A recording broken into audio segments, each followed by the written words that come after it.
प्रत्येक पुरुषाच्या आयुष्यात 3 स्त्रिया खूप महत्त्वाच्या असतात.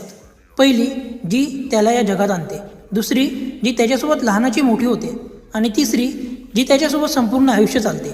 आणि या तिन्ही स्त्रियांमुळे आपण खऱ्या अर्थाने माणूस बनतो. आई जी स्वतःपेक्षा आधी मुलांसाठी विचार करते, तिचं प्रेम मोठ्या शब्दात नसते, ते असतं डब्यातल्या 2 जास्त पोळ्यांमध्ये आणि काळजी घे या छोट्या वाक्यात. बहीण जी दिवसभर आपल्याशी भांडते, पण बाहेरचं कोणी काही बोललं तर सगळ्यात आधी आपल्यासाठी उभी राहते. आणि मग एक दिवस आपल्या आयुष्यात शांतपणे अशी एक व्यक्ती येते जी फक्त आपल्या आयुष्याचा भाग बनत नाही तर ते समजून घ्यायला सुरुवात करते.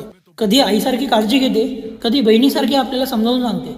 आपण हरलो असलो तरी आपल्या स्वप्नांवरचा विश्वास ती सोडत नाही आणि आपल्या प्रत्येक प्रयत्नात शांतपणे आपल्यासोबत उभी राहते. तेव्हाच कळतं आई, बहीण आणि जीवनसाथी ही फक्त नाती नाहीत, ती आपल्या आयुष्याला अर्थ देणारी शक्ती आहे. म्हणून वुमन्स डे हा फक्त सेलिब्रेशनचा एक दिवस नाही, हे आठवण आहे आपल्या आयुष्यातल्या